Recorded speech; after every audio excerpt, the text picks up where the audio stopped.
Le Grand Matin Sud Radio, 7h-9h, Jean-Jacques Bourdin. Goult, 1067 habitants dans le Vaucluse, au pied du Luberon, si joli village, endeuillé dans la nuit de samedi à dimanche. Didier Perello, vous êtes le maire de Goult, bonjour. Oui, bonjour, monsieur Bourdin. C'est une si belle région. La région dans laquelle vous vous trouvez. Si belle région que j'adore. Malheureusement, elle a été endeuillée, cette région, et votre village a été endeuillé, et toute la population est consternée par ce qui s'est passé. Ça s'est passé samedi, dans la nuit de samedi à dimanche. Il était 4h30 du matin, à la fin d'un mariage, je crois, mariage à la salle, dans la salle communale, c'est cela ? La salle des fêtes. La salle des fêtes, voilà, la salle des fêtes communale, absolument. La salle des fêtes communale que vous louez pour des mariages. Qu'on loue régulièrement, voilà, pour des mariages, des fêtes familiales, anniversaires et autres. Et bon, ce n'est pas la première fois que nous louons évidemment cette salle. Mais c'est la première fois que nous avons ce triste événement qui, 24 heures après, marque encore, et on est encore, je vous le dis, sous le choc de ce qui s'est passé hier, sous l'incompréhension, bien sûr, la stupéfaction, et puis la réflexion maintenant, bien sûr, pour évidemment. la suite. 4h30 du matin, les mariés sortent, la fête est finie, la noce est terminée.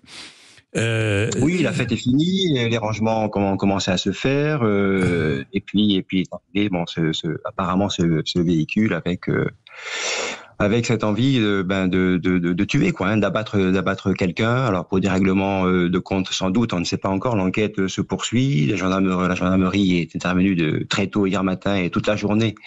Beaucoup d'investigations ont été faites, de recherches. J'espère fermement que l'on va arriver à trouver une réponse à ce qui s'est passé hier sur la commune, parce que comme vous l'avez dit au début, monsieur Bourdin, c'est un village calme, un village tranquille dans le Luberon. Bien sûr. Où nous avons une vie, je dirais pas à l'ancienne, mais une vie, voilà, entre nous, tout le monde se connaît, tout le monde s'entraide. Mais bien sûr. Et puis voilà, il nous tombe ça dessus. Bien sûr. Cette voiture qui arrive, 4h30 du matin, avec des hommes encagoulés qui tirent sur la voiture des mariés. La mariée, 27 ans, est tuée. Son mari est grièvement blessé.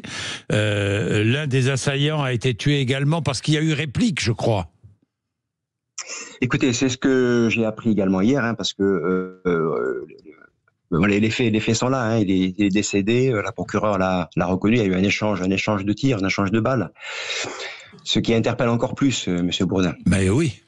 Ce qui interpelle encore plus. Ça veut dire que même parmi les participants à la noce, certains étaient armés, si j'ai bien compris.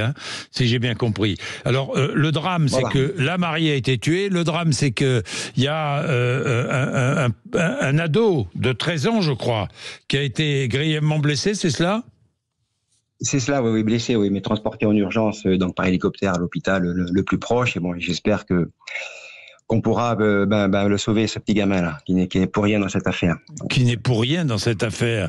La salle des fêtes avait été réservée par le couple depuis le mois de mars, je crois.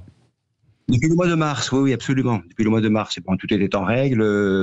Moi, je suis passé la nuit de samedi à dimanche pour vérifier vers 10h30, 11h que tout se passait normalement. Il n'y avait pas de bruit normal, il y avait une ambiance familiale, une ambiance de fête. Il y avait du monde, régulièrement. Écoutez, il y avait entre 200 et 250 personnes. C'est une salle des fêtes relativement grande. Oui. Mais aucun signe particulier. Oui. Pourquoi est-ce que les mariés avaient choisi le village de Goult, pensez-vous ? Alors, ce sont des familles qui habitent dans des villes voisines, de la commune de Goult. Oui. Et notre salle de fête est souvent retenue pour les mariages ou pour des événements familiaux. Bien placés, et puis voilà. Et puis. Je crois que la mariée était apte, si j'ai bien compris, la famille de la mariée, oui. Et le marié de Cavaillon. Et le marié de Cavaillon, voilà, deux communes qui sont proches, évidemment, Didier Perello. Alors, évidemment, la piste d'un règlement de compte est envisagée et suivie par les gendarmes. oui, règlement de compte. Malheureusement, les trafics de stupéfiants, dans le cadre d'un trafic de stupéfiants, pourrissent la vie, je dis bien pourrissent la vie, de toutes les communes, grandes et petites, hein, Didier Perello? Oui, écoutez, on ne peut pas écarter cette hypothèse qui me semble quand même la plus proche de la réalité. Et puis on se rend compte que le territoire finalement d'intervention de ces bandes n'a aucune limite. Bon, ça s'est passé hier à Goul, ça aurait pu se passer n'importe où ailleurs. N'importe où. Et dans un cadre uniquement réservé à ces familles, et je plains encore évidemment les victimes, hein. Oui. Mais bon, il n'y a pas eu de victimes collatérales parce qu'on pense toujours à ça. Qu'est-ce qui peut se passer? Évidemment. Ça peut se passer dans la journée, ça peut se passer n'importe où. J'imagine la stupéfaction des habitants hier matin. Écoutez, ça a été un coup de tonnerre, hein, pour nous au niveau du village. Et je plains aussi. Et j'ai une grande attention pour les riverains de la salle des fêtes, parce qu'eux étaient aux premières loges et ont tout entendu. Ils ont tout entendu, oui. Un travail à faire. Écoutez, les coups de feu en pleine nuit. Oui.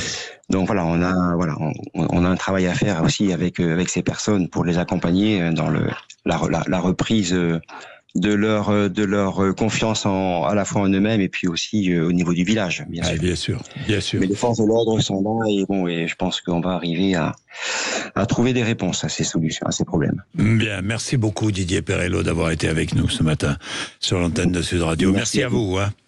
Merci à vous. Merci. Et bonne journée, il est 7h18. Rappel des titres de l'actualité avec vous, Laurie Leclerc. Laurie.